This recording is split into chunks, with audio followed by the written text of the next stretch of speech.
¿Qué tal, amigos? Bienvenidos a Visión 360. Hoy tendremos historias en las que pagan justos por pecadores, puesto que se mantiene en vigencia una ley que obliga a tíos, abuelos y hermanos a pagar pensiones alimenticias que los padres no lo hicieron. También una investigación de cuántos niños que viajaron ilegalmente a Estados Unidos han sido deportados a Ecuador y cuántos permanecen retenidos por autoridades estadounidenses.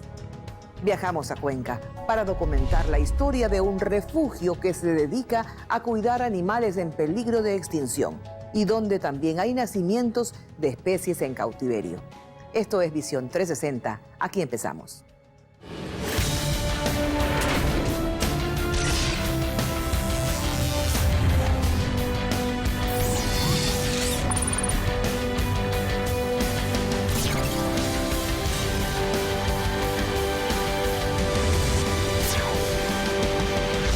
Visión 360. Nadie debería pagar por un delito que no cometió, pero esta paradoja existe en la ley ecuatoriana. ¿Qué pensaría usted si le dijera que en Ecuador hay ciudadanos obligados a responder por hechos de los que no son culpables y que aun cuando la justicia los sabe inocentes, los obliga a asumir deudas ajenas? Se trata de la ley que hace que abuelos, tíos o hermanos de un menor asuman las pensiones alimenticias que los padres no pagaron. María Cecilia Largacha nos trae hoy una visión 360 de esta realidad.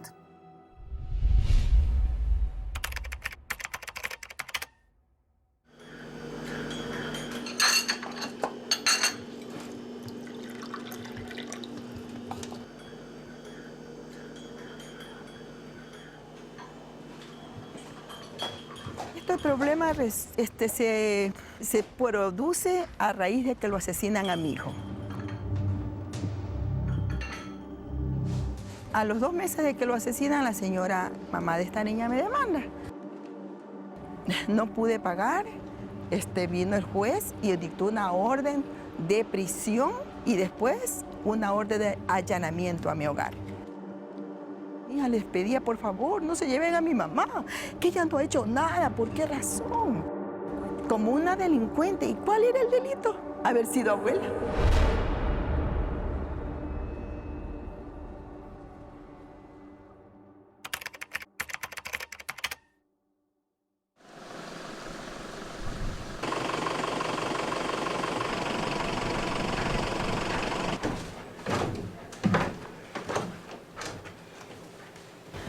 La ley me ha privado todo, con responsabilidades que digan que yo tengo, pero no puedo cumplir con todas esas responsabilidades. Es que no es fácil, así como han hecho la ley, que nosotros podamos hacer las cosas. No es tan difícil, no es por vagos. Por mí hablo, yo no he sido un hombre vago, yo he sido un hombre de trabajo. Y lo quiero ser, pero ya no puedo. Yo también vivo enfermo ahora ya estoy enfermo.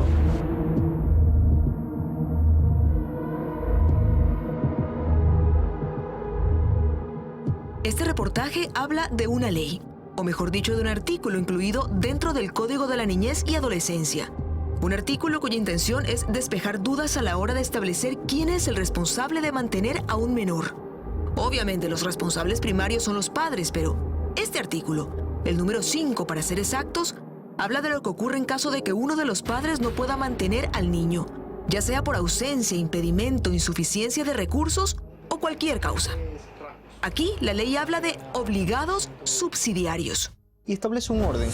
Primero dice que serán los abuelos del menor, luego serán los hermanos mayores de 21 años del menor y finalmente los tíos del menor. En lo más alto de la lista aparecen ellos. Y Luz María Jaramillo se enteró de la peor manera. Hace 4 años estaba pasando por la mayor tristeza de su vida, la pérdida de su hijo mayor. Él tenía 36 años, era comisario en el Cantón Playas y fue asesinado por delincuentes que aún hoy no están identificados. No estaba casado, pero tenía hijos. Así que en medio de su luto, Luz María debió hacerle frente a una demanda. Porque no pude pagar $1,030 que me pedía el juez, niña. ¿De dónde voy a pagar $1,030 mensuales? El juez me pedía que él me puso esa pensión para alimentar a la niña. Yo no podía. Luz María, viuda y sin un trabajo fijo, terminó presa. Estuvo 29 días en el Centro de Detención Provisional de Guayaquil. Imagínense ir a un lugar de esa índole, donde van delincuentes, criminales, gente que fuma, todas esas cosas. Y yo entrar ahí en un puestito, no sabía, les juro, eso totalmente cambió mi vida, me traumó. Las secuelas que me dejaron, eso nadie, absolutamente nadie lo puede remediar. Tenemos que tener absoluta claridad que esa criatura tiene derechos que prevalecen sobre los nuestros. Porque en algunos momentos uno se pregunta qué tanta justicia puede haber cuando en efecto se está protegiendo a un grupo vulnerable, pero afectando a otro grupo vulnerable, que son los adultos mayores. Sí, y es duro, porque resulta que tenemos que poner en balanza al niño o a la niña frente al adulto mayor. ¿Quién tiene mayor niveles de riesgo? ¿Quién tiene mayor vulnerabilidad en una sociedad? Yo diría que los niños y las niñas. Gina Godoy, asambleísta, explica el espíritu de la ley y además hace una aclaración valiosa. Las reformas jamás plantearon el que si el demandado era un adulto mayor, hubiera una orden de privación de libertad ante la falta de pago. En ningún momento el juez está obligado a dictar una prisión para un adulto mayor que por alguna razón no pueda cumplir con esa obligación. Tan es de cierto lo que usted acaba de expresar, que luego de todo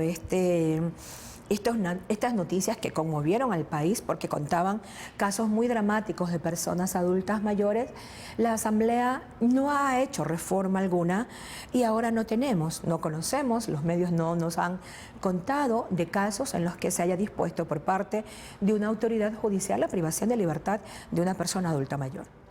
Es verdad, la mayoría de casos en los que los abuelos fueron a la cárcel por pensiones alimenticias se dieron entre el 2009 y el 2010. A partir de entonces, los jueces han evitado dictar prisión cuando el demandado es un adulto mayor, aun cuando no ha existido ninguna reforma a la ley.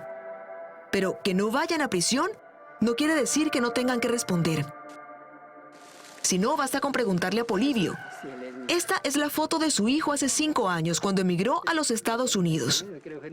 Luego el joven regresó, se arrepintió de haber regresado y quiso volver a emigrar. Junto a 3 amigos emprendieron el camino de vuelta, pero algo pasó. Desaparecieron por casi 2 años. Luego, un día Polibio recibió una llamada.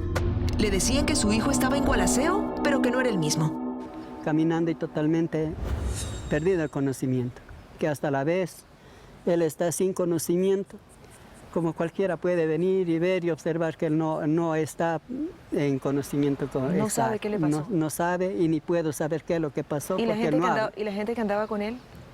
No están, desaparecieron definitivamente. ¿El único que apareció fue Solo él? Él apareció. Se golpea él mismo. Aquí yo... ¿Se puede hacer daño? Como ve usted, yo no puedo. Aquí tengo yo las instalaciones de la luz, pero no puedo ponerle porque él pelea con la sombra, que él mismo se ve, se golpea, se pega, quiere matarse él mismo. Polibio acumula penas. Su hija menor murió hace 5 años y su esposa tiene artritis en un grado tal que la incapacita para cualquier trabajo. Y luego le llegó la demanda. Su nuera le exige que mantenga a la niña que su hijo ya no puede mantener. Así que decidió vender a largo plazo lo único que le quedaba, su casa.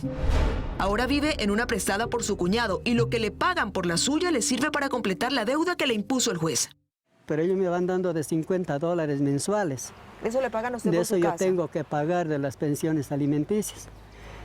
Perdón, ¿cuánto es la pensión? $80. ¿Y a usted le pagan 50 de su casita? Sí, a mí me pagan $50. Entonces, ¿no le alcanza? No me alcanza. ¿Cómo hace? Entonces yo tejo el sombrero. ¿Cuántos sombreros vende? Hago 2 sombreros a veces en la semana. ¿Cuánto cuesta cada sombrero? ¿Cuánto los vende? $8. O sea que tiene unos $16 a la semana. $16 en la semana, sí. No tenemos cómo. Es que ya no tengo cómo alimentarme. Yo también estoy enfermo ya. ¿Y cómo puedo hacer si ya no tengo cómo hacer? ¿Cómo cuido?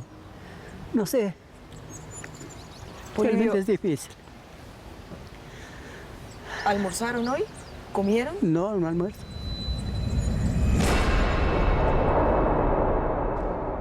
La subsidiariedad no es que el abuelo nada más va a pagar.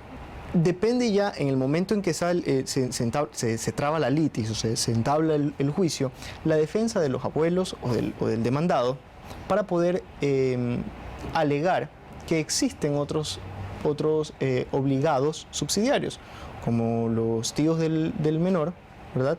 Los hermanos del menor y los tíos del menor.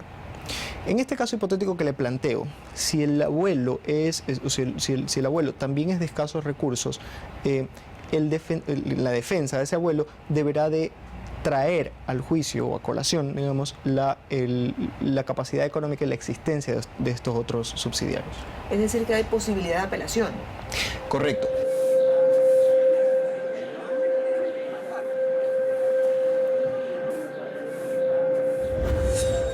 La decisión está siempre en manos del juez que lleva el caso.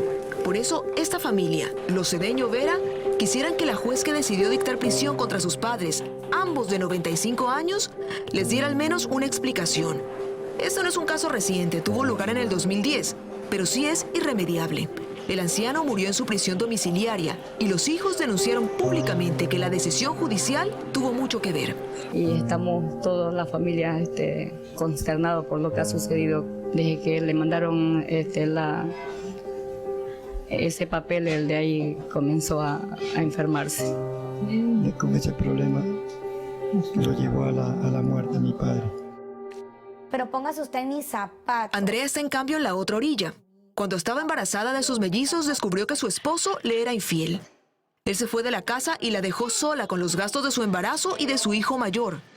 Como su empleo era de medio tiempo, no ganaba lo suficiente y decidió demandar a su esposo. Estuvo preso 31 días, en la cual me parece injusto de que así no haya cancelado la deuda y le den una libertad. Esto fue cuando sus mellizos todavía no nacían. Ahora ya caminan y él ni siquiera los conoce, menos aún los mantiene o se preocupa por su alimentación. Yo he tenido tantos sacrificios que hasta vender mi ropa cuando estoy embarazada. Tuve que estar hablando con Raimundo y todo el mundo con fundaciones. Estuvieron enfermos. Gracias a Dios, donde yo trabajo, tengo seguro privado. Le comuniqué a los familiares de él, pero ellos me dijeron, pero aprovecha, tú tienes seguro. Dice que se ha quedado sin dinero y sin opciones y que va a tener que hacer lo que nunca quiso. Andrea, ¿está usted decidida a que si el padre de los niños no responde, que responda la familia? Yo sí. Tienen que responderlos, porque ellos todos trabajan. Son dueños de empresas y están en en una buena posición económica. Pero lo más seguro es que ellos digan, pero es que esa no es mi responsabilidad porque no son mis hijos. Pero el hecho es que alguien tiene que responder por la alimentación de mis hijos, porque son 3 niños y a mí no me alcanza el dinero. Si se ejerce la sexualidad, esto puede traer consecuencias para la salud de quien la ejerce, así como en la procreación si no se previene un embarazo que no se está planificando, que no se quiere y por tanto que no se desea tener un hijo o una hija. Pero lo que usted acaba de decir es perfectamente cierto. Es decir, y la pregunta me la planteo yo, ¿por qué si alguien de mi familia ejerció la sexualidad de forma irresponsable, yo lo tengo que pagar, por ejemplo? Recordemos que cada uno de nosotros nace en medio de un entorno familiar y en esa familia hay una responsabilidad. O sea, si el hijo no da la cara, no se manifiesta, hasta ahora no conoce a sus hijos, debería de ellos como padres o hermanos asumir esa responsabilidad, porque del lado mío mi familia me ha ayudado, o sea, tiene que ser de parte y parte.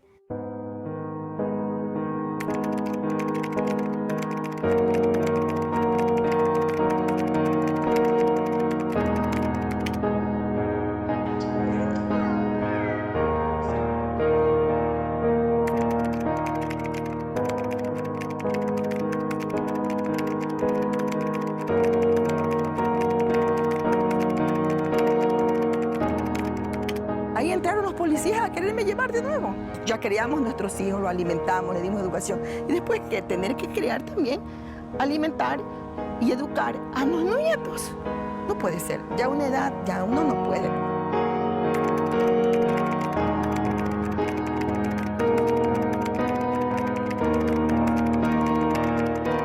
Entonces, ¿dónde va a pagar? Prácticamente, digamos, yo no sé si me vaya muy lejos con estas palabras, pero pido, señor presidente y señores legisladores, que por favor ayuden en esto, porque no hay cómo, no es posible, no es justo que hagan eso con personas pobres que no tienen de dónde.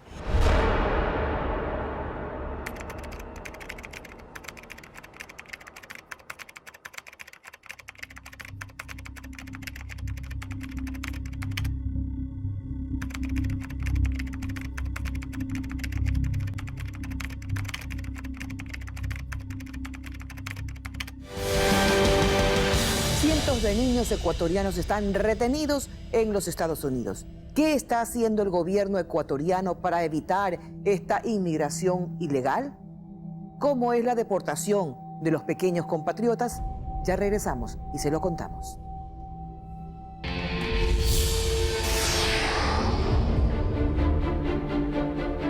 Esa migración ha provocado que en este momento tengamos una situación diferente, que es la necesidad de la reunificación familiar. Y son esos padres migrantes de hace algunos años que hoy piden a sus hijos, muchos de ellos niños pequeños. Historias son realmente desgarradoras de las peripecias que pasan, entonces los abusos a los que son sometidos, abusos de todo tipo. Las tragedias humanas, ¿no? Las tragedias humanas, el ver que la vida está en un hilo y a veces por un sueño que ya no existe.